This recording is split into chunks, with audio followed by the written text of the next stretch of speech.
নমস্কার, কেমন আছেন সবাই?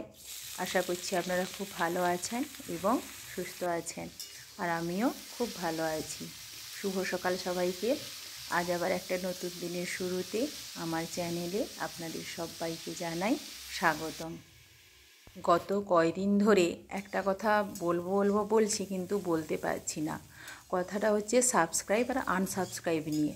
কারণ অনেক দিদিভাইরা দেখেছি প্রথমে ভিডিও দেখে কমেন্ট করে বললে যে ভালো লেগেছে ভিডিও, দিদিভাই বোন আমি তোমার পাশে আছি, বেশ আমাকে সাবস্ক্রাইব করলো। আমিও ওনাদের হয়তো কিছুক্ষণ পরে সাবস্ক্রাইব করি, কিন্তু একদিন না যেতে যেতে আবার ওনারা আনসাবস্ক্রাইব করেন। কেন বুঝতে পারি না, কিন্তু যদি সাবস্ক্রাইব করার ইচ্ছা থাকে করবেন, না হলে করার দরকার নেই। আর যার সঙ্গে এই কাজটা হোক না কেন খুবই খারাপ লাগে। যদি আপনারা মন থেকে বিবেচনা করে করেন, তাহলে বুঝবেন যে কথাটা কতটা সত্যি। আমি কথাটা কিন্তু সবার উদ্দেশ্যে বলছি না, যারা এই কাজটা করে তাদের এই কথাটাই বললাম। এর ফলে কি হয়, চ্যানেলের উপর খারাপ প্রভাব পড়ে এবং যে চ্যানেলটির সঙ্গে এই কাজগুলি হয় তারও ভিডিও দেওয়ার কিন্তু উৎসাহ কমে যায়। যাই হোক, অনেক কথা বললাম, কেউ মাইন্ড করবেন না। যারা এই কাজটা করে তাদের উদ্দেশ্যেই আমি এই কথাগুলো বললাম। সকালে তো দেখলে যে ছেলের জন্য আলু ভাজা বানিয়েছি, ওকে টিফিনে দিয়েছি আলু ভাজা আর মুড়ি। আর ও তো জানো যে আলু ভাজা ছাড়া কোনো ভাজাই তেমন পছন্দ করে না। আর আমার ছেলে স্কুলের টাইমটা এখন একটু এগিয়ে দিয়েছে, কারণ এখন ওয়েদার চেঞ্জ হচ্ছে, আর একটু হালকা হালকা সকালে ঠান্ডা ভাব থাকার জন্য ওই 7:30টার জায়গায় এখন 8টা করে দিয়েছে। মানে আগে টাইম ছিল 7:30 থেকে 11:30 পর্যন্ত, এখন করে দিয়েছে ওই 8টা থেকে 12টা পর্যন্ত। এই জন্য ওকে আলু ভাজা আর মুড়ি টিফিনে দিয়েছি। আর ও যখন স্কুলে যায় ওকে একটু খাইয়ে দিই, খেয়ে দিয়ে ও স্কুলে যায়। আমার ফোনের কভারটা নষ্ট হয়ে গেছে বলে একটা ওই ফোনের কভার অনলাইনে অর্ডার দিয়েছিলাম, ওটা আজ সকালে এসেছে। ওটা কিন্তু আমি অন্য কালার অর্ডার করেছিলাম, কিন্তু এসেছে ওই ব্লু কালার। মোটামুটি খারাপ নয়, ভালো, তাই আর ফেরত করিনি, ওটাই রেখে দিয়েছি। এখন সকালের টাইমটা এতই তাড়াতাড়ি এগিয়ে যাচ্ছে যে কি বলবো, যে বাবুকে স্কুলে ছেড়ে দিয়ে এসে ওই নিচে যে কাজ ছিল টুকিটাকি ওই বাসি কাজগুলো শেষ করে নিচেও ঝাড় দিয়েছিলাম, দিয়ে ওই শেষ করে এসে চান করে ওই বিছানা গুছালাম। এই যে দেখো বারান্দাটা ঝাড় দিচ্ছি, আর এই যে দেখো জামা কাপড়গুলো আজ বেশি তেমন ছিল না, ওইগুলো ধুয়েই দেখো মিলছি। এখন প্রায় বেজে গেছে ওই 10টা মতো। তোমরা তো আমার আগের ব্লগ ভিডিওতে দেখেছো যে বাবার বাড়িতে বাড়ির কাছে একটা ক্লাবে কালী পুজো হচ্ছিল, ওখানে তাই 2 দিনের জন্য গিয়েছিলাম। আর ওখানে অনুষ্ঠান হচ্ছিল, ওইগুলো একটু দেখছিলাম। এর কারণে কি হয়েছিল বলো তো, ওয়েদার এখন চেঞ্জ হচ্ছে তো, তাই গলাটা একটু বসা বসা মতো লাগছে, হালকা হালকা ঠান্ডা লেগেছে হয়তো। গতকাল আমরা ফিরে এসেছি, আর শরীরটা অসুস্থতার কারণে ওই সব জামা কাপড়গুলো এখনও ধুয়ে পরিষ্কার করিনি। একটা দিন যাক গেলে তারপরে এগুলো ভালো করে ধুয়ে সব পরিষ্কার করব। আর সকালে দেখো গাছ থেকে এই ফুলগুলো তুলে আনলাম। এখন তো প্রায় ফুলের সংখ্যা গাছে কমে গেছে, যত শীত এগিয়ে আসছে তত গাছ থেকে ফুল হওয়াও কমে যাচ্ছে। যেই কয়েকটি ফুল ছিল ওইগুলো নিয়ে এসে দেখো এই ঠাকুরের কাছে এখন দিয়ে দিচ্ছি। এখন তো বেশি করে ওই তুলসী পাতা, বেল পাতা আর ওই সারা বছর নয়নতারা ফুলটা পাওয়া যায় বলে ওইটা দিয়ে এখন ভালো করে কাজ চালিয়ে নেওয়া যাচ্ছে। এরপরে যে বেশি শীত পড়লে হয়তো ফুলই পাওয়া যাবে না, ওই পাতা দিয়েই ওই তুলসী পাতা দিয়েই ঠাকুরের কাছে পুজো করে নিতে হবে। শীতকাল তো বলতে পারো একেবারে অলসকাল।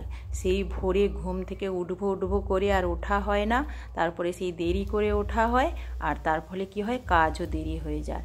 আর সেই ঘুম থেকে ওঠে সেই ঠান্ডা জলে হাত দিতে যে ভীষণ কষ্ট, আর কি বলা যাবে। যাই হোক, আর সকালে দেখো মাছ এনেছিল, সেই মাছ দিয়ে কুমড়ো দিয়ে একটু মিষ্টি টক বানিয়েছি। আর আগের দিনের একটা ভেটকি মাছের মাথা ছিল, ওটা দিয়ে বাঁধাকপি দিয়ে মাথা দিয়ে একটু চচ্চড়ি বানাচ্ছি। অনেকের যেমন বাঁধাকপির চচ্চড়ি আর ওই টক দিয়ে ভাত খেতে ভালো লাগে, আমার তেমন এই বাঁধাকপির চচ্চড়ি দিয়ে রুটি কিংবা মুড়ি খেতে খুবই ভালো লাগে। যদি ওটা থেকে যায় রাতে, সে তো মুড়ি দিয়ে খেতে দারুণ লাগবে। গ্রীষ্মকালে যেমন কোনো হিজিবিজি তরকারি খেতে পছন্দ হয় না, মানে হয় ঝোল না হলে টক, এটা দিয়ে খেতে ভালো লাগে। কিন্তু শীতকালে একটু মশলাদার তরকারি বা একটু ধরো গ্রেভি তরকারি হলে না, ওটা দিয়ে খেতে খুবই ভালো লাগে। এই জন্য শীতকাল যাই বলো খাওয়ার দাওয়ারের পক্ষে খুবই ভালো। আর দেখো বেগুন ভাজছি, কারণ আমার ছেলের বেগুন ভাজা ভীষণ পছন্দ, তাই ওর জন্যে একটা বেগুন কেটেছিলাম, একটা নয় দুটো বেগুন কেটেছি, ওটা ভাজছিলাম। আর ওতে একটু পেঁয়াজ বাটাও দিয়েছি, দিলে না বেগুন ভাজাগুলো খেতে দারুণ লাগে। এটাই ছিল দুপুরের মেনু। সবাই এটা খেয়েছে, খেয়ে দিয়ে দেখো এখন এই দুপুরের কাজগুলো সারছি।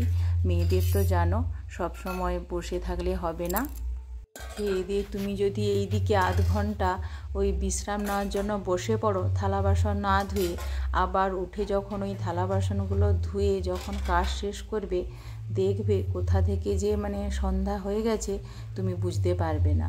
তাই সত্যি কথা বলতে খাওয়ার পরে না এই কাজগুলো আগে শেষ করি, শেষ করার পর তারপরে গিয়ে একটু বিশ্রাম নিই।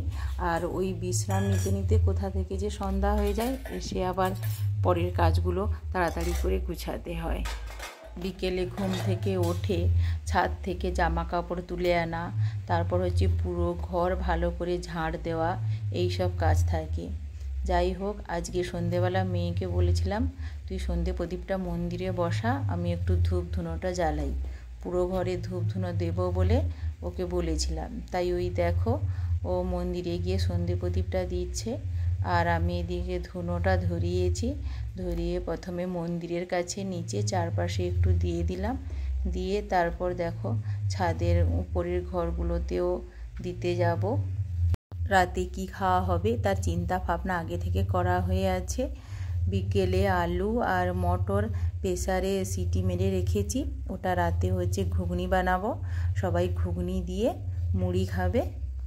সন্ধে প্রদীপটা দেওয়ার পর আমার ছেলেকে নিয়ে একটুক্ষণকে পড়াতে বসাবো, এটা তো আমার রোজগার ডিউটি বলতে পারো। তারপর হচ্ছে ওই ঘুগনিটা বানাবো, আর গরম গরম হলে খেতে খুবই ভালো লাগে, তাই বানিয়ে রাখবো না, আগে থেকে তৈরি করব আর সঙ্গে সঙ্গে খাওয়া হবে। আর শ্বশুরমশাই তো জানো দেরি করে আসে, উনি ওই 9:30 10টার দিকে আসে, তাই আমি ওই 9টার দিকে গিয়ে খাবারটা তৈরি করব। যাই হোক, ভিডিওটা আর বেশি বড় করলাম না। যদি ভালো লাগে অবশ্যই একটা লাইক করো, কমেন্ট করো, আর চ্যানেলটিকে সাবস্ক্রাইব করে পাশে থেকো। দেখা হবে আবার একটি নতুন ব্লগে। শুভরাত্রি সবাইকে।